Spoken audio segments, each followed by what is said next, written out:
ಗುರುರ್ಬ್ರಹ್ಮ ಗುರುರ್ವಿಷ್ಣು ಗುರುರ್ದೇವೋ ಮಹೇಶ್ವರಃ ಗುರು ಸಾಕ್ಷಾತ್ ಪರಬ್ರಹ್ಮ ತಸ್ಮೈ ಶ್ರೀ ಗುರವೇ ನಮಃ. ಧ್ಯಾನ ಮೂಲ ಗುರುಮೂರ್ತಿ ಪೂಜೆ ಮೂಲ ಗುರುಪಾದ ಮಂತ್ರ ಮೂಲ ಗುರು ವಾಕ್ಯ ಮುಕ್ತಿ ಮೂಲ ಗುರು ಕೃಪಾ. ಶ್ರೋತ್ರಿಯ ಬ್ರಹ್ಮನಿಷ್ಠ ಸದ್ಗುರು ಬಸವಾನಂದರ ಪಾದ ಕಮಲಗಳಿಗೆ, ಅವರ ಪ್ರತಿರೂಪದಂತಹ ನಿಜಗುಣಪ್ಪನವರ ಪಾದ ಕಮಲಗಳಿಗೂ ನನ್ನ ದೀರ್ಘದಂಡ ಪ್ರಣಾಮಗಳನ್ನ ಸಲ್ಲಿಸುತ್ತ, ಸದ್ಗುರು ಮಾರ್ಥಂಡ ಸಾವಯ ಸದ್ಗುರುಳ ಪಾದ ಕಮಲಗಳಿಗೂ, ಒಬ್ಬರಾಯಕ ಸದ್ಗುರುಳ ಪಾದ ಕಮಲಗಳಿಗೂ ನನ್ನ ದೀರ್ಘದಂಡ ಪ್ರಣಾಮಗಳನ್ನ ಸಲ್ಲಿಸುತ್ತ, ಗುರು ಸ್ವರೂಪರಾದಂಥ ನನ್ನ ಪತಿದೇವರು ಕೂಡ ನನ್ನ ದೀರ್ಘದಂಡ ಪ್ರಣಾಮಗಳನ್ನ ಸಲ್ಲಿಸುತ್ತಾ, ಮನದಲ್ಲಿ ಸ್ಮರಿಸಿಕೊಳ್ಳುತ್ತಾ, ತಮ್ಮೆಲ್ಲರಿಗೂ ವಂದಿಸುತ್ತಾ, ಇವತ್ತಿನ ನಿಜಗುಣರು ರಚಿಸಿದಂಥ ಪರಮಾರ್ಥ ಗೀತೆ, ಈ ಪರಮಾರ್ಥ ಗೀತೆ ಇದು ಮೊದಲನೇ ಗತಿ ನಡೆದ. ಇವಾಗ ಮೂರನೆಯ ನುಡಿ ಇಟ್ಕೊಂಡು ಮಾತಾಡೋಣ.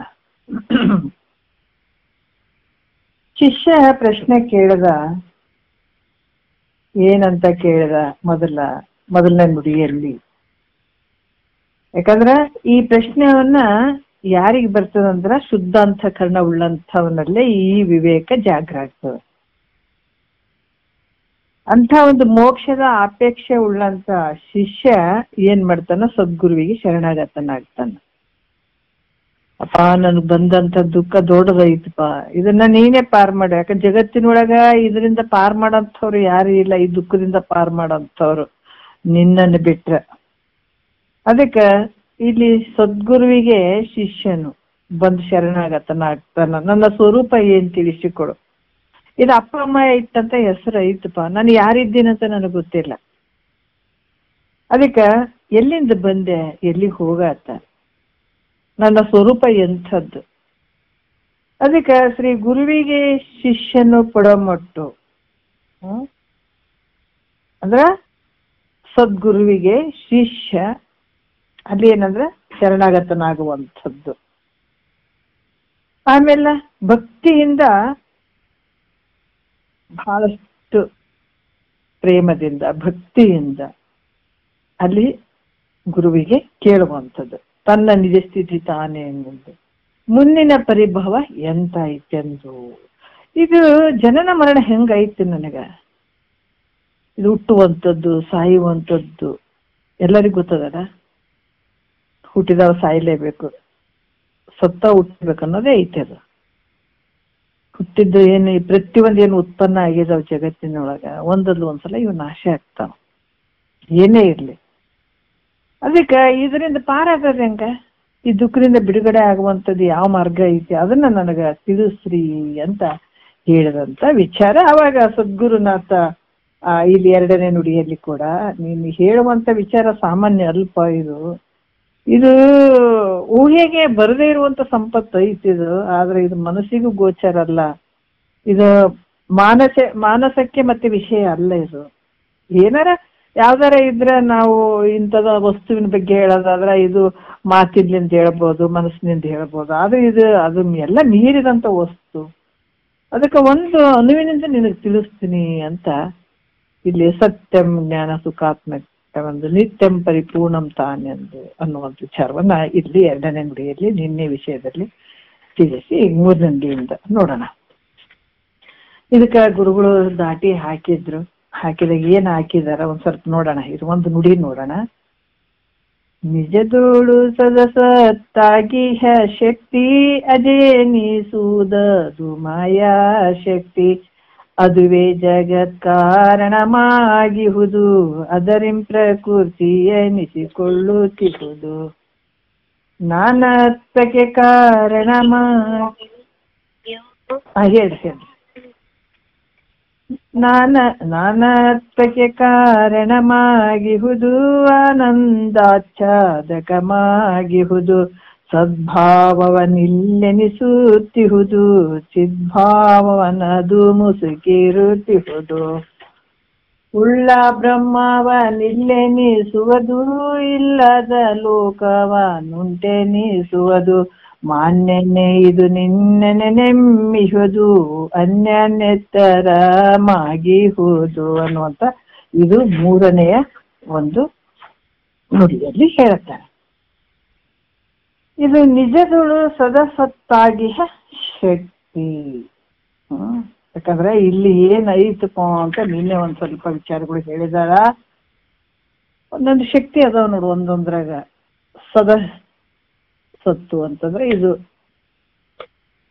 ಅರಿವೆ ಮತ್ತು ಮರಿವೆ ಕಾಲಗಳಲ್ಲಿ ಇತ್ತು ಇಲ್ಲಂತ ಹೇಳಕ್ಕ ಬರದೇ ಇರುವಂಥದ್ದು ಬರುವಂಥದ್ದು. ಈ ಶಕ್ತಿ ಅಂದ್ರೆ ಮಾಯಾ ಶಕ್ತಿ. ಯಾಕಂದ್ರೆ ಅಗ್ನಿಯಲ್ಲಿ ದಾಹಕ ಶಕ್ತಿ ಅದ, ಹೌದ? ಅದು ಎಲ್ಲವನ್ನ ಹೀರ್ಕೊಳ್ಳುವಂತ ಶಕ್ತಿ ಅಗ್ನಿಯಲ್ಲಿ ಅದ.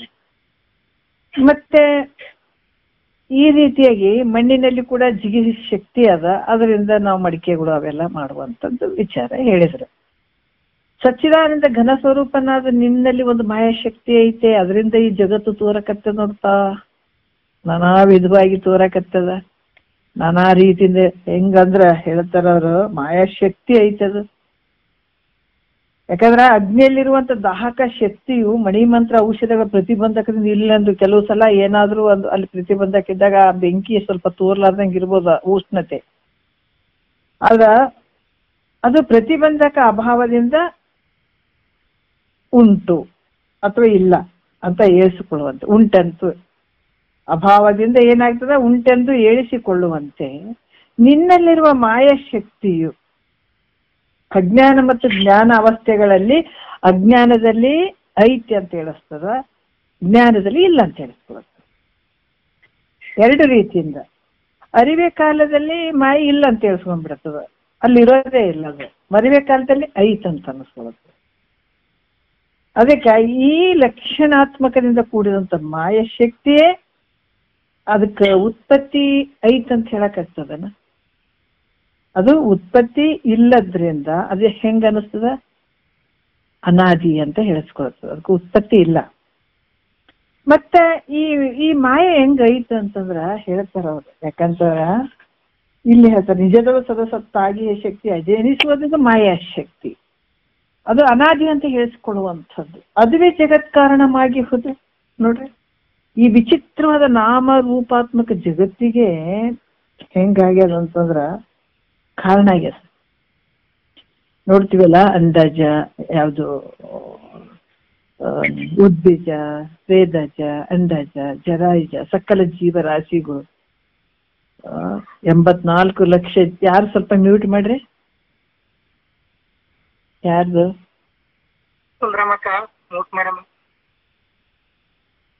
ಸ್ವಲ್ಪ ಮ್ಯೂಟ್ ಮಾಡ್ರಿ.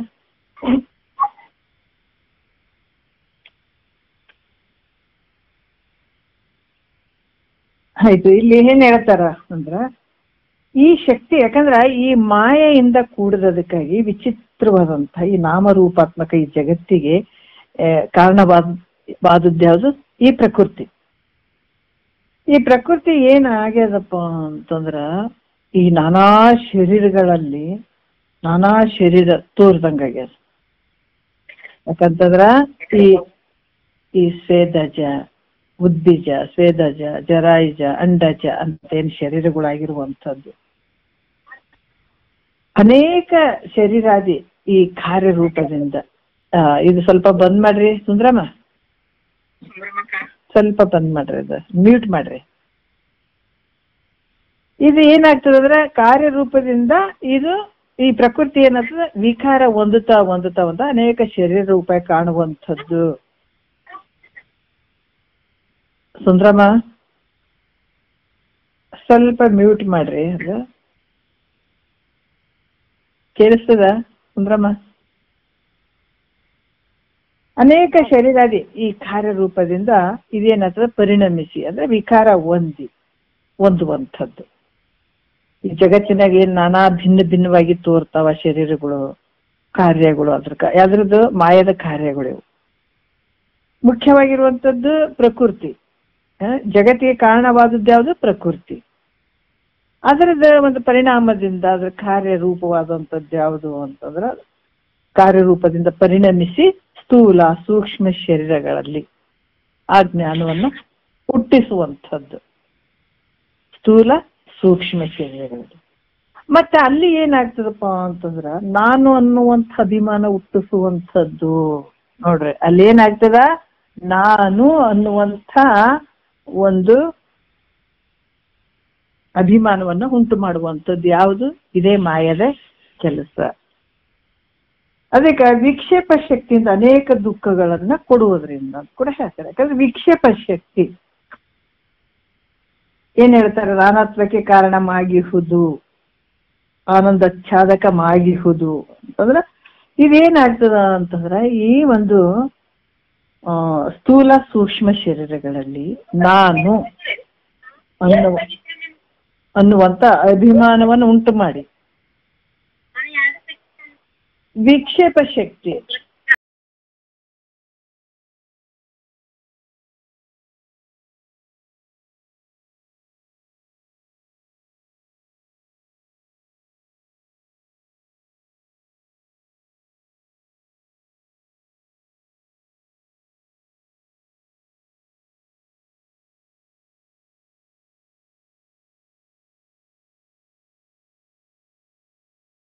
ಇದೇನಾಗ್ತದ, ಸ್ಥೂಲ ಸೂಕ್ಷ್ಮ ಶರೀರಗಳಲ್ಲಿ ನಾನು ಅನ್ನುವಂಥ ಅಭಿಮಾನವನ್ನು ಉಂಟು ಮಾಡ್ತದ. ವಿಕ್ಷೇಪ ಅಂತಂದಾಗ ನಾವು ಎರಡು ರೀತಿಲಿಂದ ವಿಕ್ಷೇಪ ಅಂತ ಹೇಳ್ತೀವಿ. ಯಾವುದು ಅಂತಂದ್ರ, ಒಂದು ಈ ಮನಸ್ಸಿನ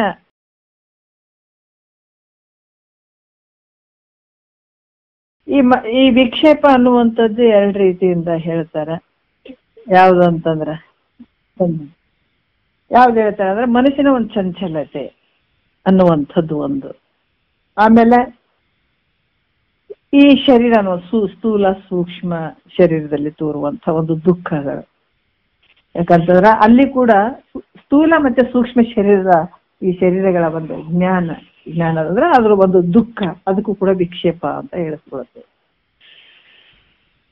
ಈ ಶಕ್ತಿಯಿಂದ ಅನೇಕ ದುಃಖಗಳನ್ನು ಕೊಡುವುದರಿಂದ ಏನೋ ವಿಕ್ಷೇಪ ಶಕ್ತಿ ಅಂದ್ರೆ ಅದು ಈ ಶರೀರದಲ್ಲಿ ನಾನು ಅನ್ನುವಂಥದ್ದು ಸ್ಥೂಲದಲ್ಲಿ ಮತ್ತೆ ಸೂಕ್ಷ್ಮ ಶರೀರದಲ್ಲಿ ನಾನು ಅನ್ನುವಂಥ ಭಾವವನ್ನು ಉಂಟು ಮಾಡಿ ಅದರಿಂದ ದುಃಖವನ್ನು ಕೊಡುವಂಥದ್ದು ಕೂಡ ಇದೇ ಈ ಮಾಯದ ಕೆಲಸ. ಮತ್ತೆ ಈ ರೀತಿ ಆಗೋದ್ರಿಂದ ಏನಾಯ್ತು ಅಂತಂದಾಗ ನೋಡ್ರಿ, ಅದಕ್ಕೆ ನಿನ್ನ ನಿಜ ಸ್ವರೂಪಭೂತವಾದಂತ ಏನದ ನಿನ್ನಲ್ಲಿರುವಂತ ಆನಂದ, ಬ್ರಹ್ಮಾನಂದ ಇದು ಮುಚ್ಚಿಬಿಡ್ತದ. ಯಾವಾಗ ನಾನು ಅಂತ ಬಂತು ಈ ಶರೀರ ಸ್ಥೂಲ ಸೂಕ್ಷ್ಮ ಇವೆಲ್ಲವುಗಳಲ್ಲಿ ನಾನು ಅಂತ ಬಂತು, ದುಃಖಕ್ಕೆ ಗುರಿ ಆಯಿತು, ತನ್ನ ನಿಜ ಸ್ವರೂಪದ ಆನಂದವನ್ನ ಅಲ್ಲಿ ಮುಚ್ಚಿಬಿಡ್ತು.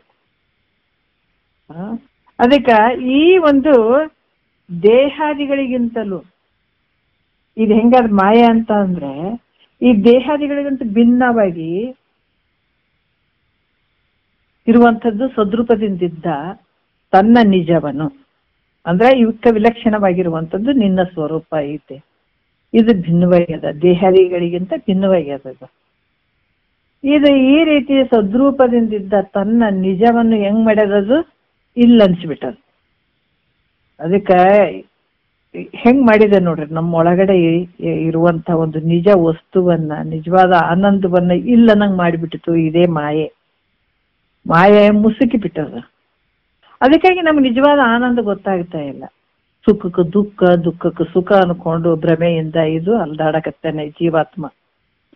ಅದಕ್ಕೆ ಉಳ್ಳ ಬ್ರಹ್ಮವನ್ನು ಇಲ್ಲೆನಿಸುವುದು, ಇಲ್ಲದ ಲೋಕವನ್ನು ಉಂಟೆನಿಸುವುದು. ನೋಡ್ರಿ ಇದು ಹೆಂಗ್ ಮಾಡ್ಯದಂತಂದ್ರ ದೇಹಾದಿಗಳಿಗಿಂತಲೂ ಭಿನ್ನವಾದಂತ ಸದ್ರೂಪದಿಂದ ಇದ್ದಂಥದ್ದು ತನ್ನ ನಿಜವನ್ನು ಇಲ್ಲೆನಿಸಿ ಚಿದ್ರೂಪ ಎಲ್ಲವನ್ನ ತಿಳಿಯುವಂಥದ್ದು, ಎಲ್ಲದರಲ್ಲಿ ಇರುವಂತ ನಿನ್ನ ಸ್ವರೂಪ ಚಿದ್ರೂಪ ಎಲ್ಲವನ್ನ ತಿಳಿಯುವಂಥದ್ದು ಇದನ್ನು ಮರೆ ಮಾಡಿಬಿಡ್ತು.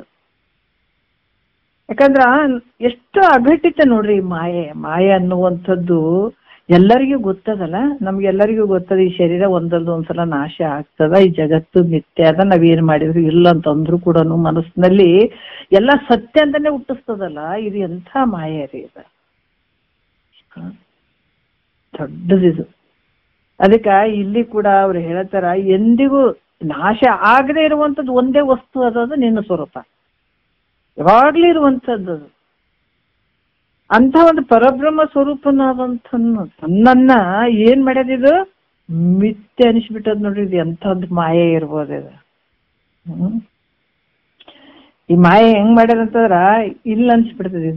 ಇದ್ದು ವಸ್ತುವನ್ನ ಇಲ್ಲ ಅಂತ ಇಲ್ದಂಗ್ ಮಾಡ್ಬಿಟ್ಟದ. ಇಲ್ಲದೆ ಇರುವಂತದ್ದನ್ನ ಆದಂತ ಅನಿಸ್ಬಿಟ್ಟದ. ಈಗ ಯಾವ್ದು ಇರಂಗಿಲ್ಲ, ನಮ್ ಕಾಣುವಂತ ದೃಶ್ಯ ಪ್ರಪಂಚ ಇವ್ ಯಾವ ಇರಂಗಿಲ್ಲ. ನಮ್ಮ ಶರೀರ ನಮ್ಗಿಲ್ಲ ಅಂದ್ರೆ ಈ ಶರೀರ ನಾವು ಗಟ್ಟಿ ಇದೆ ಅಂತ ತಿಳ್ಕೊಂಡ್ಬಿಟ್ಟಿವಿ. ಇದು ಮಾಯೆ. ಅದಕ್ಕೆ ಇದು ಮಾಯೆಯಿಂದ ತೋರುವಂಥದ್ದು ಈ ಶರೀರ. ವಿಚಾರ ಮಾಡಿದ್ರೆ ಇಲ್ಲಿದ ಇದೇ ಸತ್ಯ ನಂಗೆ ತೋರಾಕತ್ತದ. ಅದಕ್ಕೆ ಇಲ್ಲಿ ಕೂಡ ಹೇಳ್ತಾರ, ನಿಜವನ್ನು ಇಲ್ಲೆನಿಸಿ ಚಿದ್ರೂಪವನ್ನು ಮರೆ ಮಾಡಿ ಎಂದಿಗೂ ನಾಶವಾಗದೇ ಇರುವಂತ ಪರಬ್ರಹ್ಮ ಸ್ವರೂಪನಾದಂತ ತನ್ನನ್ನು ಏನ್ ಮಾಡಿದ್ದು ಮಿಥ್ಯೆ ಅನಿಸಿ. ಎಂತ ಅಘಟಿತರಿ ಇದು ಮಾಯೆ. ಹೆಣ್ಣು ಗಂಡು ಅನ್ನುವಂತ ಉಪಾಧಿಗಳನ್ನ ಮಾಡಿಬಿಡ್ತೀವಿ. ಹೆಣ್ಣಿಗೆ ಗಂಡು ಮಾಯೆ ಆಯ್ತು, ಗಂಡಿಗೆ ಹೆಣ್ಣು ಮಾಯೆ ಆಯ್ತು. ಇದೇ ಮಾಯೆ ಸುತ್ತಿ ಸುಳಿದು ಎಲ್ಲಾ ಹೆಣ್ಣಾಗಿ ಅಲ್ಲಿ ತಾಯಿಯಾಗಿ ಹೆಂಡತಿಯಾಗಿ ಮಗಳಾಗಿ ಎಲ್ಲಾ ರೂಪವಾಗಿ ಸುತ್ಕೊಂಡ್ಬಿಡ್ತು. ಅದಕ್ಕ ಇಲ್ಲಿ ಕೂಡ ಹೇಳ್ತಾರ, ಮಾಯಾಮಯದಿಂದ ಕೂಡಿದಂತ ಈ 14 ಲೋಕಗಳು ಇವೆಲ್ಲ ಎಲ್ಲಿ ತೋರಕತ್ತೇವ ಅಂದ್ರೆ ಮಾಯಾದಿಂದನೇ ತೋರಕತ್ತೇವ 14 ಲೋಕಗಳು. ಇವು ಯಾಕಂದ್ರ ಈ ಸ್ವಪ್ನದಾಗ ಕಾಣ್ತಾವಲ್ಲ ಅಲ್ಲಿ ಅದ್ರಂಗ ಏನು 14 ಲೋಕಗಳು ಸ್ವಪ್ನದಾಗ ಕಾಣ್ತೀವಿ. ಕೆಲವೊಂದೊಂದು ದೃಶ್ಯವಾದ ಪ್ರಪಂಚವನ್ನು ಕಾಣ್ತೀವಲ್ಲ ಆ ರೀತಿ ಸ್ವಪ್ನ. ಮತ್ತೆ ಇಂದ್ರಜಾಲದ ಆಟಗಳಂತೆ. ಇಂದ್ರಜಾಲ ಆಟಗಳು ಸತ್ಯನೇ ಯಾವಾಗ್ಲೂ ಮಿಥ್ಯ. ಈಗ ಖರ್ಚಿಪ್ಪಿದ್ದದ್ದು ಹೂ ಮಾಡ್ತಾನೆ, ಹೂ ಇದ್ದದ್ದು ಅದು ಮಾಡ್ತಾನೆ, ಇದು ಮಾಡ್ತಾನೆ, ನಾನಾ ರೀತಿಯಿಂದ ಮಾಡ್ತಾನಿಲ್ಲ. ಈ ರೀತಿ ರಚನೆ ಮಾಡಿ 14 ಲೋಕಗಳನ್ನ ರಚನೆ ಮಾಡಿ ಮತ್ತ ಅವುಗಳಲ್ಲಿ ಜನರನ್ನು ಮೋಹಿಸಿ ಅಷ್ಟೇ ಬಿಡ್ಲಿಲ್ಲ. ಜನರನ್ನ ಮೋಹಿಸಿ ಇವು ಸತ್ಯ ಅದಾವ ಅಂತ ಹೇಳ್ಬಿಟ್ಟು ಅವ್ರ ಮುಖದಿಂದ ಹೇಳಂಗ್ ಮಾಡ್ಬಿಟ್ಟದ ಇದು ಮಾಯೆ. ಈಗ ನಾವು ವರ್ತಮಾನ ಕಾಲದಾಗ ನೋಡಿದ್ರೇನೆ ಗೊತ್ತಾಗ್ತದೆ ಇದೆಲ್ಲ ಮಿಥ್ಯೆನೇ ಐತಲ್ಲ. ನಾವ್ ಹೇಳ್ತೀವಿ ಈಗ ಬಹಳಷ್ಟು ಓದಿದ್ರು ಬರೆದ್ರು ದೊಡ್ಡ IAS ಆಫೀಸರೇ ಆದ್ರು, ಹೌದಲ್ಲ, ಆದ್ರೂ ಒಂದ್ಸಲ ಇಲ್ದಂಗ ಆಗ್ಬಿಟ್ರು. ಮಾಯ ಆಯ್ತಿಲ್ಲ. ಈಗ ಎಷ್ಟು ಅಲ್ಲಿಂದ ಇಲ್ಲಿ ಮಟ್ಟ ಓದ್ಕೊಂತ ಬಂದ್ರು. ಏನೋ ಆಯ್ತಪ್ಪ, ಶರೀರ ಹೋಗ್ಬಿಡ್ತು, ಮಾಯ ಆಗ್ಬಿಡ್ತು ಶರೀರ. ಅದಕ್ಕೆ ಮಾಯದಿಂದ ತೋರಿದ್ ಮಾಯ ಆಗ್ಬಿಡ್ತದು. ಮಾಯ ಆದದ್ದು ಮತ್ತೆ ಈಗ ನಮ್ಗ ಅದು ವರ್ತಮಾನ ಕಾಲದಾಗ ಗೊತ್ತಿದೆ. ಸತ್ತವ್ರು ಸತ್ತೋದ್ರು, ಇದ್ದವ್ರು ಇದ್ದಾರೆ, ಎಲ್ಲಟ ಮಾಯನೇ. ಆದ್ರೂ ಸತ್ಯ ಅಂತ ಅನ್ಸೋದಿಲ್ಲ ಮನಸ್ಸಿನಾಗ. ಇದೇ ಸತ್ಯ ಅಂತಾನೆ ಸಂಸಾರ ಮಾಡಾಕತ್ತೀವಿ. ಮಿಥ್ಯ ಅಂತ ಗೊತ್ತಿದ್ರೆ ನಾವ್ ಇಷ್ಟು ರುಚಿಕಟ್ಟಾಗಿ ಸಂಸಾರ ಮಾಡಂಗಿಲ್ಲ. ಈ ಜಗತ್ತಿನಾಗ ಅಜ್ಞಾನಿಗಳು ಮತ್ತೆ ಇದು ಸತ್ಯ ಅದ ನಾವ್ ಯಾವಾಗ್ಲೂ ಇರ್ತೀವಂತ ಭಾವದಲ್ಲೇ ಇಷ್ಟು ಗಟ್ಟಿಯಾಗಿ ಸಂಸಾರ ಮಾಡಾಕತ್ತಾರ. ಒಂದ್ ವೇಳೆ ಮನಸ್ಸಿನಲ್ಲಿ ಇಲ್ಲಪ್ಪ ಯಾವಾಗಾದ್ರೂ ಒಂದ್ಸಲ ಹೋಗೋದಂತ ಉದಾಸೀನ ಭಾವ ಬಂದಾಗ ಸಂಸಾರ ಮಾಡಕ್ ಆಗಂಗಿಲ್ಲ. ಹಂಗ ಅಷ್ಟು ಗಟ್ಟಿಯಾಗಿ ಮಾಡಕ್ ಆಗಂಗಿಲ್ಲ, ರುಚಿಕಟ್ಟಾಗಿ ಮಾಡಕ್ ಆಗಂಗಿಲ್ಲ. ಅದಕ್ಕೆ ಇಲ್ಲಿ ಕೂಡ ಹೇಳ್ತಾರ ಮಹಾತ್ಮರು, ಏನು ಪರಮಾರ್ಥ ಮಾಡು. ಹೆಂಗ್ ಮಾಡು? ನಾನು ಇಲ್ಲಿ ಮಿಥ್ಯೆ ಇದೀನಿ, ಶರೀರ ಯಾವಾಗ ಹೋಗ್ತದೆ ಯಾವಾಗಿಲ್ಲ, ನಾನು ಒಂದ್ಸಲ ಇದು ಹೋಗೋದು, ಅಲ್ಲಿ ಮಟ್ಟ ನಾನು ಇದನ್ನ ತಿಳ್ಕೊಳ್ಬೇಕು ಅನ್ನುವಂಥ ಭಾವದಲ್ಲಿ ನೀವು ಮಾಡ್ಬೇಕಾಗ್ತದೆ. ಸಂಸಾರ ಮಾಡ್ಬೇಕಾದ್ರೆ ಯಾವಾಗ್ಲೂ ಇಲ್ಲೇ ಇರ್ತೀನಿ ಅಂದ್ರೆ ಸಂಸಾರ ಆಗ್ತದಿಲ್ಲ ಅಂದ್ರೆ ಹಾಗೆ. ಹಂಗಾಗಿ ಇದು ಹೆಂಗ್ ಮಾಡ್ಯಾರಂತಂದ್ರ ಈ ಇಂದ್ರಜಾಲದ ಹಂಗ ಈ ಜಗತ್ತನ್ನ ಸೃಷ್ಟಿ ಮಾಡಿ 14 ಲೋಕಗಳನ್ನ ಮಾಡಿ ಇಲ್ಲಿ ಜನರುಗಳಿಗೆ ಮೋಹವನ್ನ ಬಿಗದ್ ಬಿಟ್ಟದ. ಇದು ಸತ್ಯ ಆದಂತನ್ನುವಂಥದ್ದೇ ಅವ್ರ ಮುಖದಿಂದ ನುಡಿಸಿ ಚಂದ್ರನ ಒಂದು ಕಲಂಕ ಚಂದ್ರನನ್ನೇ ಹೆಂಗ ಅದು ಮುಸುಗಿ ಬಿಟ್ಟದ. ಅದ್ರಂಗ ಇಲ್ಲಿ ಮಾಯೆ ಸಚ್ಚಿದಾನಂದ ಸ್ವರೂಪದ ಅದು ಎಲ್ಲಿ ಅರ್ಥನಲ್ಲೇ ನಿನ್ನ ಸ್ವರೂಪದಲ್ಲಿ ಅದು ಆಶ್ರಯ ಪಡ್ಕೊಂಡದ, ಮತ್ತೆ ಬೇರೆ ಕಡೆ ಅಲ್ಲದು. ಅದಕ್ಕೆ ಇದು ನೋಡ್ರಿ ಬಾಳ ಎಷ್ಟು ನಮ್ಮೊಳಗಡೆ ಇರುವಂಥದ್ದನ್ನ ನಮ್ಗ ಅಂತ ಕಗ್ಗಂಟಾಗ್ಬಿಟ್ಟದ ತಿಳ್ಕೊಳಕ್. ಇದಕ್ಕೆ ಸದ್ಗುರು ಬೇಕಾಯ್ತು. ನಮ್ಮೊಳಗಡೆ ಇರುವಂತ ಒಂದು ಸಂಪತ್ತನ್ನ ತಿಳಿಸಕ ಸದ್ಗುರು ಬೇಕಾಯ್ತು. ಅದಕ್ಕೆ ಚಂದ್ರನ ಕಲಂಕ ಚಂದ್ರನ್ ನಂಬಿರುವಂತೆ ಈ ಮಾಯೆ ಸಚ್ಚಿದಾನಂದ ಸ್ವರೂಪನಾದ ನಿನ್ನ ಸ್ವರೂಪವನ್ನ ಇದು ಆಶ್ರಯ ಮಾಡಿಕೊಂಡದ. ಅದು ನಿನ್ನೊಳಗೆ ತೋರಾಗತ್ತದ. ಹೆಂಗ ಈ ಕನಸು ಬಿದ್ದದಪ್ಪ, ಕನಸು ಯಾರಲ್ಲಿ ಬಿತ್ತದು? ಬ್ಯಾರ್ಯಾರಲ್ಲಿ ಬಿದ್ದದನ? ನಿನ್ನೊಳಗೆ ಬಿದ್ದದ. ನೀನೇ ಅದಕ್ಕೆ ಆಶ್ರಯ. ಅದ್ರಾಗ ನಿನ್ನೊಡನೆ ಕೂಡಿಕೊಂಡೂ ಇಲ್ಲದು. ಕನಸು ನಿನ್ನೊಳಗೆ ಬೆರ್ತದನ? ಇಲ್ಲಲ್ಲ. ಅದಕ್ಕೆ ನಿನ್ನೊಡನೆ ಅದು ಕೂಡಿಕೊಂಡೂ ಇಲ್ಲ, ನಿನಗಂತ ಭಿನ್ನವಾಗಿನೂ ಇಲ್ಲ. ಮಾಮೂಲಿ ಕನಸಿನ ದೃಷ್ಟಾಂತ, ಕೆಲವೊಂದು ದೃಷ್ಟಾಂತ ಗೇರುಹಣ್ಣಿನ ಬೀಜದ್ದು ಕೂಡ ಕೊಡ್ತಾರೆ, ಅದು ಒಳಗೂ ಇಲ್ಲ ಪೂರ್ತಿ ಹೊರಗೂ ಇಲ್ಲ ಅನ್ನಂಗೆ. ಅದೇ ರೀತಿ ಕನಸು ಕೂಡ ನಾವು ಕನಸಿನಾಗ ಬೆರ್ತೂ ಬೆರ್ತಿಲ್ಲ, ಕನಸು ನಮ್ಮನ್ನು ಬಿಟ್ಟು ಕಡ್ಯಾಕೂ ಇಲ್ಲ, ಬಿದ್ದಿಲ್ಲ. ಹಂಗಿದ್ ಮಾಯೆ. ಅದಕ್ಕೆ ನಿನಗೆ ಭಿನ್ನವಾಗಿಯೂ ಇಲ್ಲ. ಕಿಂತು ಹೆಂಗದ ಅಂತಂದ್ರ ಅನಿರ್ವಚನೀಯ ಆಗಿರುವಂಥದ್ದು ಮಾಯೆ. ಅಂದ್ರ ಈ ಮಾಯೆ ಅನ್ನುವಂಥದ್ದು ನಿನಗಿಂತ ಭಿನ್ನ ಇಲ್ಲ. ಭಿನ್ನ ಅಂತ ಅಂಗೀಕಾರ ಮಾಡಿದ್ರ ಆತ್ಮನಿಗಿಂತ ಬೇರೆ ಆದಂಥದ್ದು ವಸ್ತು ಯಾವುದಿಲ್ಲ. ನೇಹ ನಾನಾಸ್ತಿ ಕಿಂಚನ ಅಂತ ಹೇಳ್ಯಾರ, ಶ್ರುತಿ ಪ್ರಮಾಣ ಐತೆ. ಅದ್ರ ನಿನಗಿಂತ ಇನ್ನೊಂದು ವಸ್ತು ಇಲ್ಲ ಬೇರೆ. ನಿನಗಿಂತ ಬೇರೆ ಒಂದು ವಸ್ತು ಐತಿಪ್ಪ, ಆತ್ಮನಿಗಿಂತ ಬೇರೆ. ಯಾಕಂತಂದ್ರ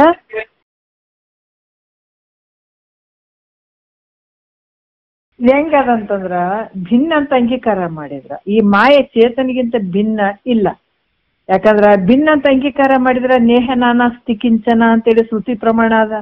ಆತ್ಮನಿಗಿಂತ ಬೇರೆ ವಸ್ತು ಯಾವ್ದು ಇಲ್ಲ ಜಗತ್ತಿನ ಒಳಗನ್ನೋದೈತೆ.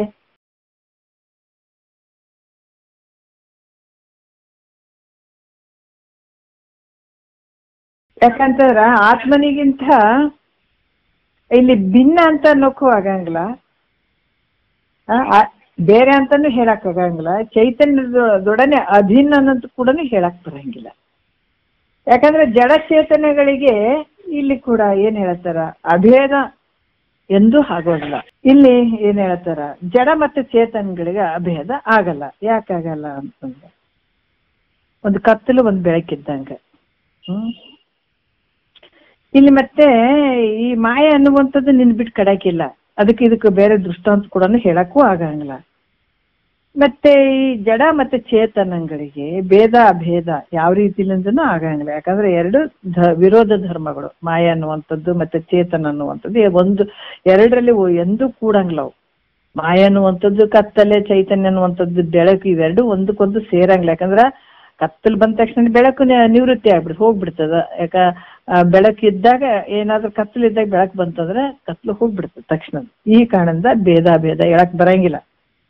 ಇದ್ರಂಗ ಮಾಯೆಗೆ ಸತ್ತು ಅಂತ ಹೇಳಕ್ಕೂ ಬರೋದಿಲ್ಲ, ಯಾವಾಗ್ಲೂ ಇರುವಂಥದ್ದು ಮಾಯಾ ಅಂತಾನು ಹೇಳಕ್ ಬರಂಗಿಲ್ಲ.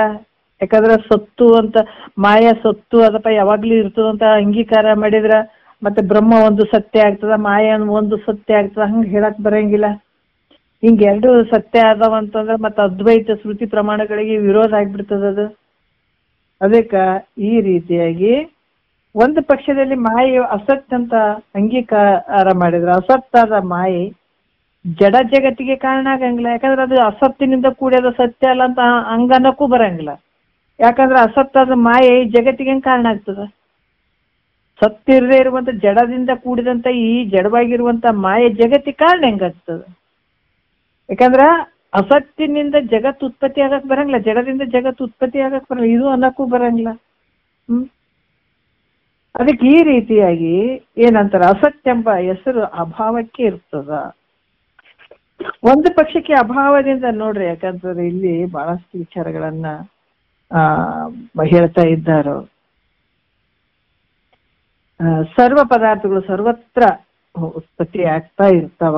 ಆದ್ರ ಇಲ್ಲಿ ಕೂಡ ಏನು ಹೇಳ್ತಾರ ಅಂತಂದ್ರ ಒಂದು ಪಕ್ಷಕ್ಕೆ ಅಭಾವದಿಂದ ಭಾವ ಉತ್ಪತ್ತಿಯನ್ನು ಅಂಗೀಕಾರ ಮಾಡಿದ್ರೆ ಘಟ ಕಾರ್ಯದ ಸಲುವಾಗಿ ಮೃತ್ತಿಕೆ ಜರೂರ್ ಇಲ್ದಂಗ ಆಗ್ಬಿಡ್ತದ.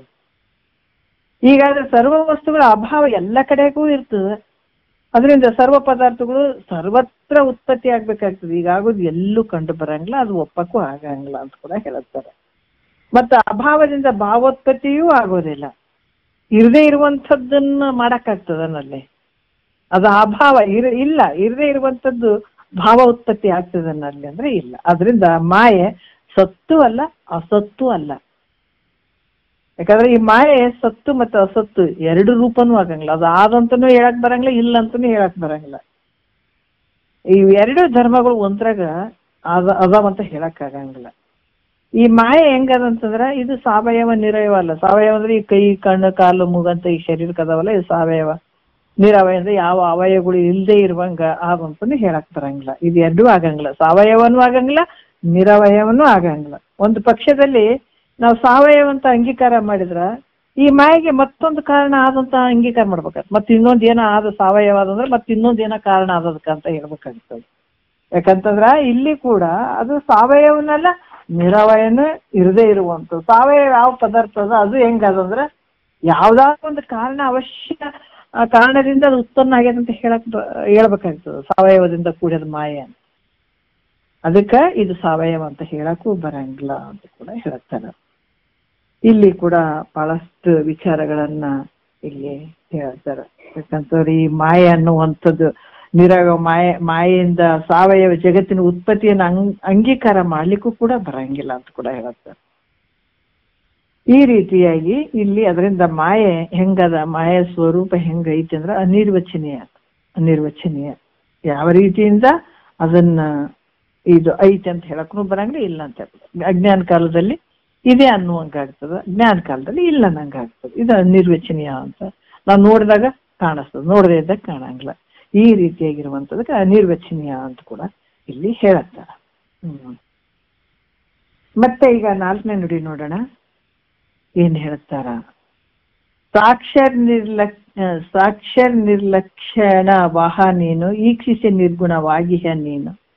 ಅಜಯಂ ನಾನಾ ಗುಣಮಯನೆನಿಸಿ, ನಿಜದಿಂಭು ಲಕ್ಷಣಯುತನೆನಿಸಿ, ನಾನಾ ಶಕ್ತಿ ಸಮನ್ವಿತನೆನಿಸಿ, ನಾನಾ ವಿಧ ಲೀಲಾಸ್ಪದನೆನಿಸಿ, ಸತತಂ ಸರ್ವನಿಯಾಮಕನಾಗಿ ನುತ ಸರ್ವಗ ಸರ್ವಾತ್ಮಕನಾಗಿ, ಕುಂದದೆ ಸ್ವೇಚ್ಛಾಚರಣೆಯನ್ನುಳ್ಳ ಸ್ಪಂದಾಸ್ಪಂದ ಆಕರವನ್ನುಳ್ಳ, ನೀನೇ ಸಕಲ ಜಗನ್ಮಯ ನೆಪ್ಪೆ, ಆ ನಿಜದಿಂದ ಮಹೇಶನಿ ನಿಪ್ಪೆ. ನೋಡ್ರಿ, ಸಾಕ್ಷರ್ ನಿರ್ಲಕ್ಷಣವಹ ಅಂದ್ರೆ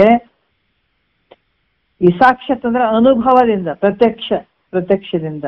ನಿರ್ಲಕ್ಷ್ಯವಹ ಅಂತಂದ್ರೆ ಯಾವುದೇ ಲಕ್ಷಣಗಳು ಇರದೇ ಇರುವಂಥದ್ದು ನಿನ್ನ ಸ್ವರೂಪ. ಅಂದ್ರ ಯಾವ ರೀತಿ ಹೇಳ್ತಾರ ಅವರು ಅಂತಂದ್ರ, ಈಕ್ಷಿಸೆ ಅಂದ್ರೆ ವಿಚಾರ ಮಾಡಲಾಗಿ. ಸ್ವಲ್ಪ ಶಬ್ದಗಳನ್ನ ನೋಡ್ಕೋಬೇಕು. ನಿರ್ಗುಣವಾಗಿ ನಿರ್ಗುಣ ಅಂತಂದ್ರೆ ಸತ್ವ ರಜೋ ತಮ ಗುಣಗಳು ಅದಾವೇನು ಅಂದ್ರ ಇರದೇ ಇರುವಂಥದ್ದು ನೋಡ್ರಿ. ಯಾಕಂತಂದ್ರ ಇಲ್ಲಿ ಕೂಡ ಹೇಳ್ತಾರ, ನಾಮ ರೂಪಾದಿಗಳು ಇರದೇ ಇರುವಂತ ನಿರ್ಗುಣವಾದ ನೀನು. ನಿನಗೆ ಯಾವ ಹೆಸರು ಇಲ್ಲ, ರೂಪನಿಲ್ಲ. ನಿನ್ನ ಸ್ವರೂಪಕ್ಕೆ ಹೆಂಗಿದೆ, ನಿರ್ಗುಣವಾಗಿದೆ. ಯಾವ ಸತ್ವ ಗುಣ ರಜೋಗುಣ ತಮಗುಣ 3 ಇಲ್ಲ ನಿನ್ನ ಸ್ವರೂಪಕ್ಕೆ. ನೀನ್ ಹೆಂಗದಿ ಅಂತಂದ್ರ ಮಾಯ ಉಪಾದಿಯಿಂದ ಕೂಡಿದಿ. ಮಾಯಲ್ಲಿ ಶುದ್ಧವಾದ ಮಾಯಲ್ಲಿ ಬಿದ್ದಾನಿತ. ಈ ಮಾಯ ಉಪಾದಿಯಿಂದ ಸಚ್ಚಿದಾದಿ ಲಕ್ಷಣನು. ಸಚ್ಚಿದ ಅಂದ್ರೆ ಸತ್ತು ಚಿತ್ತು ನಿತ್ಯ ಆನಂದ ಪರಿಪೂರ್ಣ. ಮತ್ತೆ ಸರ್ವಜ್ಞನು ಅಂದ್ರೆ ಎಲ್ಲವನ್ನು ಬಲ್ಲಂಥವನು. ಯಾವ್ದ್ರಿಂದ ಇದೆಲ್ಲ ಶಕ್ತಿ ಬಂತದಕ್ಕ? ಮಾಯ ಶಕ್ತಿ ಅಂತ. ಮತ್ತೆ ಸರ್ವ ನಿಯಂತ್ರಕನು ಎನಿಸಿ ಈತ ಹೆಂಗಾಗಿದ್ದಾನೀಗ ಸಗುಣ ಮಹೇಶ್ವರ ಅಂತ ಅನ್ಸ್ಕೊಂಡಿದ್ದಾನ. ಯಾಕೆ ಸಗುಣ ಮಹೇಶ್ವರ ಅನ್ಸ್ಕೊಂಡ? ಮಾಯೆಯಲ್ಲಿ ಬಿದ್ದದಕ್ಕೆ. ಅದಕ್ಕೆ ಮಾಯೆಯಲ್ಲಿ ಪ್ರತಿಬಿಂಬಿಸಿತ ಏನ್ ಅನ್ಸ್ಕೊಂಡ? ಮಹೇಶ್ವರ ಅಂತ ಅನ್ಸ್ಕೊಂಡ. ಅದೇ ರೀತಿಯಾಗಿ ಇಲ್ಲಿ ಕೂಡ ಅದನ್ನ ಹೇಳ್ತಾರೆ, ಸೋಪಾಧಿಕ ಸಚ್ಚಿದಾದಿ ಲಕ್ಷಣಗಳಿಂದಲೂ. ಅಂದ್ರ ಆತ ಹೆಂಗ ಮಾಯೆಯಲ್ಲಿ ಬಿದ್ದು ಈಗೇನಾದತ ಸಗುಣ ಮಹೇಶ್ವರ ಅಂತ ಏನ್ ಅನ್ಸ್ಕೊಂಡ? ಸೋಪಾಧಿಕ ಸಚ್ಚಿದಾದಿ ಲಕ್ಷಣಗಳಿಂದಲೂ, ಸತ್ವಾದಿ ಗುಣತ್ರಯದಿಂದಲೂ ರಹಿತನಾಗಿ. ಯಾಕಂತಂದ್ರ ಈ ಸತ್ವಾದಿ ಅಂತಂದಾಗ ಸತ್ವ ರಜ ತಮ ಗುಣಗಳನ್ನ ತಗೊಳ್ಬೇಕ. ಮತ್ತೆ ಅಖಂಡ ಸ್ವರೂಪದಿಂದಿರುವಂಥವ್ ನೀನು. ನಿನ್ನ ಸ್ವರೂಪ ಹೆಂಗೈತಂತಂದ್ರ ಅಖಂಡ, ಇಷ್ಟ ಅಷ್ಟಂತ ಅದನ್ನ ಪರಿಪೂರ್ಣವಾಗಿರುವಂಥದ್ದು ನಿನ್ನ ಸ್ವರೂಪ. ಮತ್ತೆ ನೀನು ಹೆಂಗದೀಯ ಅಂತಂದ್ರ ಅನಾದಿ ಲಕ್ಷಣಾತ್ಮಕದಿಂದ ಮತ್ತೆ ಹಲವಾರು ರೀತಿಯಿಂದ ಮಾಯೋಪಾದಿಯಿಂದ ಕೂಡಿದಂಥವ್ ನೀನು. ಇಲ್ಲಿ ಏನಂತಂದ್ರ ಮಾಯ ಉಪಾದಿಯಿಂದ ಕೂಡಿದಂಥದ್ದು. ಇಲ್ಲಿ ಹೇಳ್ತಾರೆ ಸರ್ವಜ್ಞತ್ವಾದಿ ಗುಣಗಳು ಉಳ್ಳವನಂತ ಅನಿಸಿಕೊಳ್ತಾನೆ. ಅದಕ್ಕೆ ಅಜಯಂ ನಾನಾ ಗುಣಮಯನೆನಿಸಿ ನಿಜದಿಂ ಬಹು ಲಕ್ಷಣ ಯುತನೆನಿಸಿ ಅಂತ ಹೇಳ್ತಾರೆ. ಇಲ್ಲಿ ಕೂಡ ಏನ್ ಹೇಳ್ತಾರ? ಅಜಯಂ ನಾನಾ ಗುಣಮಯನೆನಿಸಿ, ನಾನಾ ವಿಧದ ಅಂದ್ರೆ ಅನೇಕ ಪ್ರಕಾರವಾದಂತ ಇಲ್ಲಿ ಸೃಷ್ಟಿ ಸ್ಥಿತಿ ಲಯ ಇವೆಲ್ಲವಕ್ಕ ಆಶ್ರಯ ನೆನೆಸಿ, ಮತ್ತೆ ಪ್ರತಿಯೊಂದನ್ನ ಇಲ್ಲಿ ನೋಡ್ರಿ, ಯಾಕಂತಂದ್ರ ಸರ್ವರಿಂದ ಸ್ತೋತ್ರ ಮಾಡಿಸಿಕೊಳ್ಳಲಿಕ್ಕೆ ಯೋಗ್ಯವಾದಂಥದ್ದು. ಮತ್ತೆ ನಾನಾಶಕ್ತಿ ಅಂತಂದ್ರ ಇಚ್ಛಾಶಕ್ತಿ, ಜ್ಞಾನಶಕ್ತಿ, ಕ್ರಿಯಾಶಕ್ತಿ. ನಾನಾಶಕ್ತಿ ಸಮನ್ವಿತ ನೆನೆಸಿ. ಈ ಸಮನ್ವಿತ ಅಂದ್ರೆ ಈ ಇಚ್ಛಾಶಕ್ತಿ, ಜ್ಞಾನಶಕ್ತಿ, ಕ್ರಿಯಾಶಕ್ತಿಗಳಿಂದ ಕೂಡಿದಂಥವನಿವ ಸಗುಣ ಮಹೇಶ್ವರ ಅಂತ ಏನು ಹೇಳಕತ್ತೀವಿ. ಮಾಯಲ್ಲಿ ಬಿದ್ದದಕ್ಕಾಗಿ ಇಷ್ಟೆಲ್ಲ ರೂಪ ಪಡ್ಕೊಂಡಿದ್ದಾನೇತ. ಮತ್ತೆ ಈ ಈ ಸೃಷ್ಟಿ ಸ್ಥಿತಿ ಲಯಕ್ಕೂ ಕೂಡ ಆಧಾರವಾಗಿರುವಂಥವನು, ಆಶ್ರಯವಾಗಿರುವಂಥವನು. ಮತ್ತೆ ಈ ಜಗತ್ತನ್ನ ಕ್ರಮವಾಗಿ ತಗೊಂಡು ಹೊಂಟಾನ ನೋಡ್ರಿ. ಈಗ ಎಷ್ಟು ಕ್ರಮ ಅಂತಂದ್ರ ಬ್ಯಾಸಿಗೆ ಕಾಲ, ಚಳಿಗಾಲ, ಮಳೆಗಾಲ. ಅದು ಬ್ಯಾಸಿಗೆ ಕಾಲದಾಗ ಚಳಿಗಾಲ ಬಂದದೇನ, ಚಳಿಗಾಲದಾಗ ಮಳೆಗಾಲ ಅದೇನ, ಕ್ರಮಬದ್ಧವಾಗಿ ಸರ್ವಮ. ಯಾಕಂದ್ರೆ ಜಗತ್ತ ನಿಯಾಮಕವಾಗಿ ನೋಡ್ರಿ, ಸತತಂ ಸರ್ವ ನಿಯಾಮಕವಾಗಿ ನುತ ಸರ್ವಗ ಸರ್ವಾತ್ಮಕವಾಗಿ ಅಂತ ಹೇಳತ್ತಾರ ಅವರು. ಎಷ್ಟು ಅದ್ಭುತ ಶಕ್ತಿ ನೋಡ್ರಿ.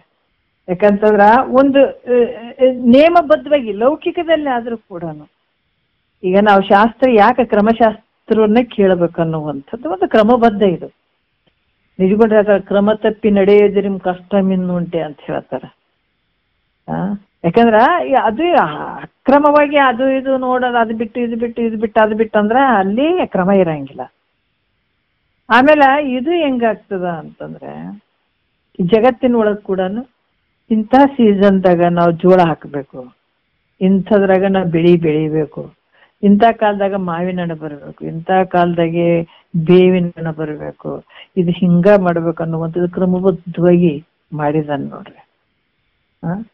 ಮತ್ತೆ ಇಲ್ಲಿ ಕೂಡ ನುತ ಅಂದ್ರೆ ಸ್ತುತಿ ಮಾಡಿಕೊಳ್ಳಲಿಕ್ಕೆ ಯೋಗ್ಯನಾದಂತ. ಯಾಕಂದ್ರೆ ಸರ್ವರು ಏನ್ ಮಾಡ್ತಾರ, ಈತನ ಸ್ತುತಿ ಮಾಡ್ತಾರ, ಸ್ತೋತ್ರ ಮಾಡ್ತಾರ. ಸರ್ವರಿಂದಲೂ ಸ್ತೋತ್ರ ಮಾಡಿಸಿಕೊಳ್ಳಲಿಕ್ಕೆ ಯೋಗ್ಯನಾದಂಥವನಿತ ಮಹೇಶ್ವರ.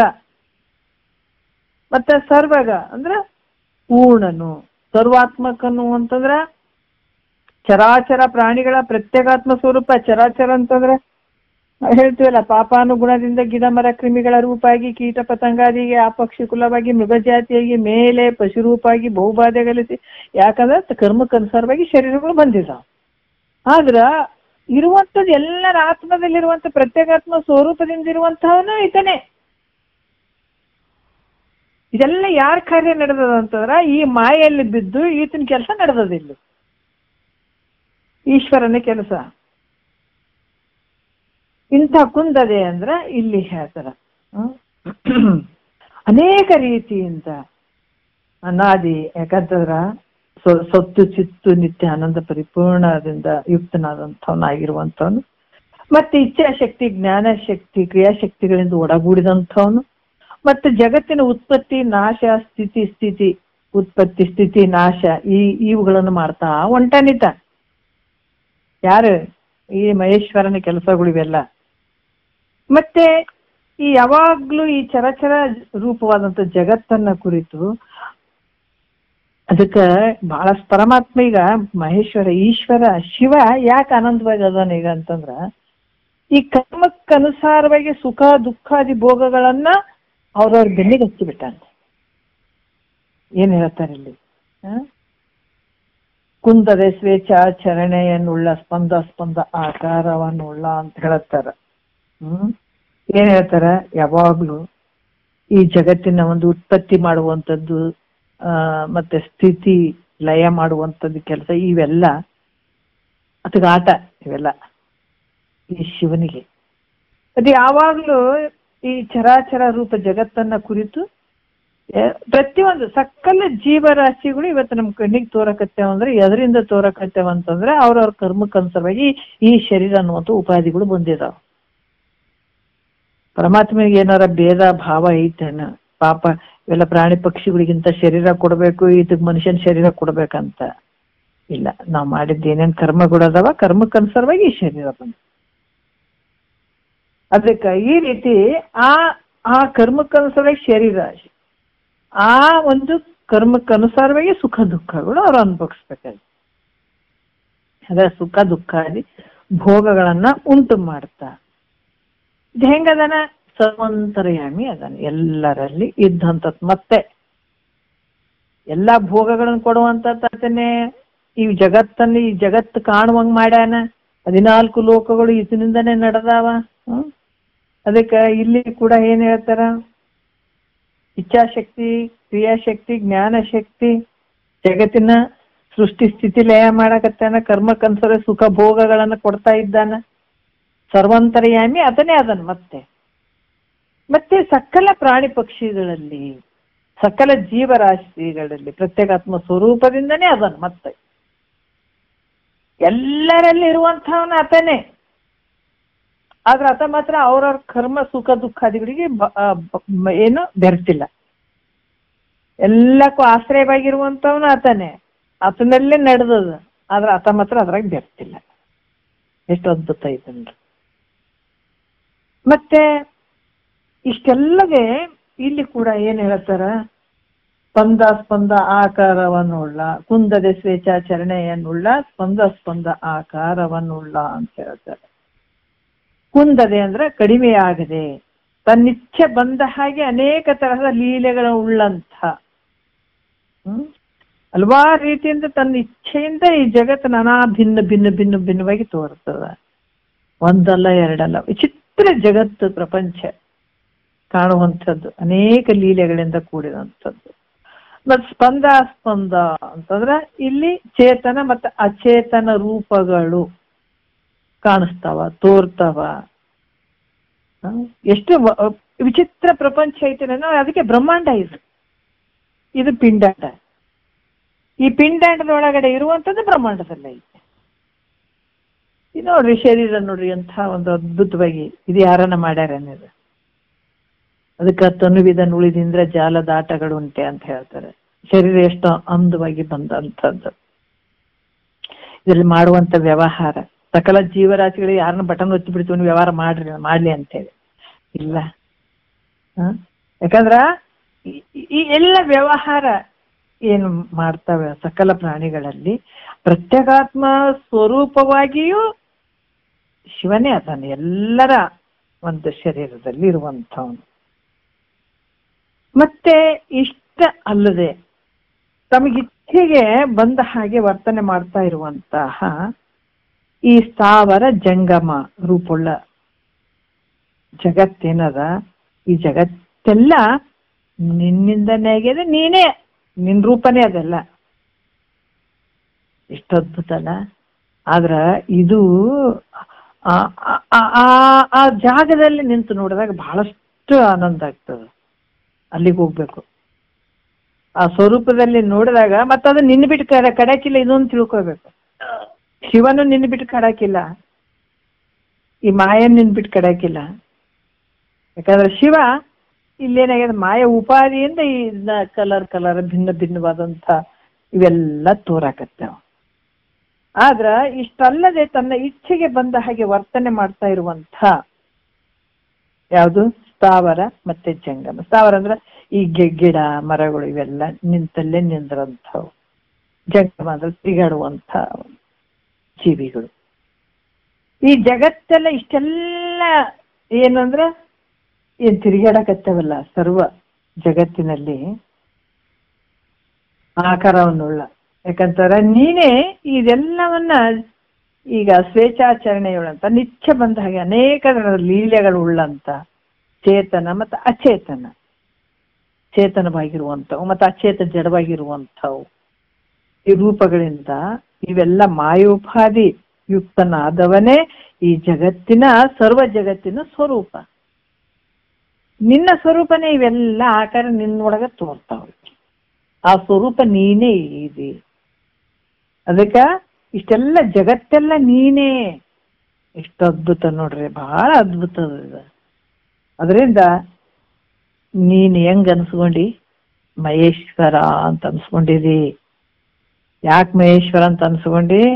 ಮಾಯ ಉಪಾಧಿ ತಗೊಂಡು ಈ ಜಗತ್ತಿನ ಕ್ರಿಯೆಗಳನ್ನ ಮಾಡಿ, ಈ ಶರೀರವನ್ನ ಮಾಡಿ, ಶರೀರದೊಳಗೆ ವ್ಯವಹಾರಗಳನ್ನ ಇಟ್ಟು, ಇಂದ್ರಿಯಗಳು ಜ್ಞಾನೇಂದ್ರಿಯಗಳು ಎಲ್ಲ ರೂಪ ಕೊಟ್ಟು ಇದಕ್ಕ ತಮ್ಮ ಕರ್ಮಕ್ಕನುಸಾರವಾಗಿ ಈ ಭೋಗಗಳನ್ನು ಕೊಟ್ಟು ಇದು ಸಾಯುವಂಥದ್ದು ಹುಟ್ಟುವಂಥದ್ದು ಜಗತ್ತಿನ ವ್ಯವಹಾರ, ಅದು ಮೋಹ ಇದು ಮೋಹ ಎಲ್ಲ ಮಾಡಿದವ ನೀನು. ಈ ಅನುಭವಿಸ್ಲಿಕ್ಕೆ ಕಷ್ಟ ಸುಖ ಅನುಭವಿಸ್ಲಿಕ್ಕೆ ಈ ಜಗತ್ತಿನಾಗ ಏನ್ ದೃಶ್ಯ ಪ್ರಪಂಚ ಏನ್ ಕಾಣ್ತದ ಅದು ಎಲ್ಲ ಸ್ವರೂಪನ ನೀನೇ, ನಿನ್ನಿಂದಾನೇ ಅದು.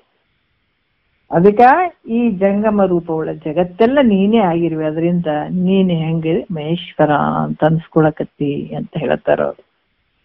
ಬಹಳಷ್ಟು ವಿಶೇಷವಾಗಿರುವಂಥದ್ದು ಈ ಜಗತ್ತಿನ ಸ್ವರೂಪ ನೀನೇ ಆಗಿರುವಿ. ನಿಜದಿಂದ ನಿನ್ನ ನಿಜ ಸ್ವರೂಪದಿಂದ ನೀನ್ ಹೆಂಗಿದೆ, ನಿನ್ನ ನಿಜವಾಗಿ ಉಪಾಧಿಗಳನ್ನ ತೆಗೆದಾಗ ಈ ಪರಮಾತ್ಮನೇ ಪರಬ್ರಹ್ಮ ಸ್ವರೂಪ ನೀನಿದೆ. ಉಪಾಧಿಯಿಂದ ಮಹೇಶ್ವರ ಅನ್ಸ್ಕೊಂಡಿದಿ, ಈಶ್ವರ ಅಂತ ಅನ್ಸ್ಕೊಂಡಿದಿ.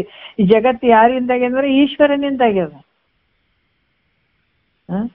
ಮಹೇಶ್ವರನಿಂದ ಆದಂಥದ್ದು. ಇದೆಲ್ಲ ಕ್ರಿಯೆ ಆತನಿಂದಾನೇ ನಡೆದಂಥದ್ದು. ಈ ಜಗತ್ತು ಇಷ್ಟೆಲ್ಲ ತೋರ್ತದ ನೋಡ್ರಿ, ನಾನಾ ರೀತಿಯಿಂದ ಕಲರ್ ಕಲರ್ ಕಲರ್ ತೋರ್ತದ.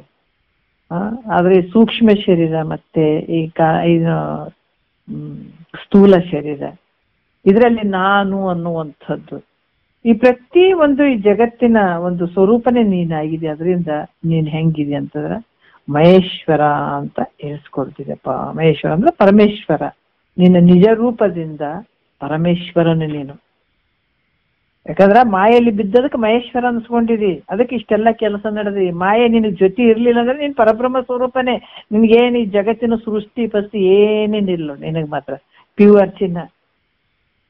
ಮತ್ ಚಿನ್ನಕ್ಕೆ ಏನಾರು ಮತ್ತೆ ಅದು ಇದು ತಾಮ್ರ ಗಿಮ್ರ ಮಿಕ್ಸ್ ಮಾಡಿದ್ರೆ ಆಭರಣ ಮಾಡಾಕತ್ತಿ, ಇಲ್ಲಾಂದ್ರೆ ಮಾಡಾಕತ್ತದ ಪ್ಯೂರ್ ಇಲ್ರಿ, ಪ್ಯೂರ್ ಚಿನ್ನ ಐತ್ರಿ ಮಾಡಕ್ಕಾಗಂಗಿಲ್ರಿ, ಚಲೋ ಆಭರಣ ಮಾಡಕ್ಕಾಗಂಗಿಲ್ರಿ ಅಂತಂತಾರ. ಹೌದಿಲ್ಲ?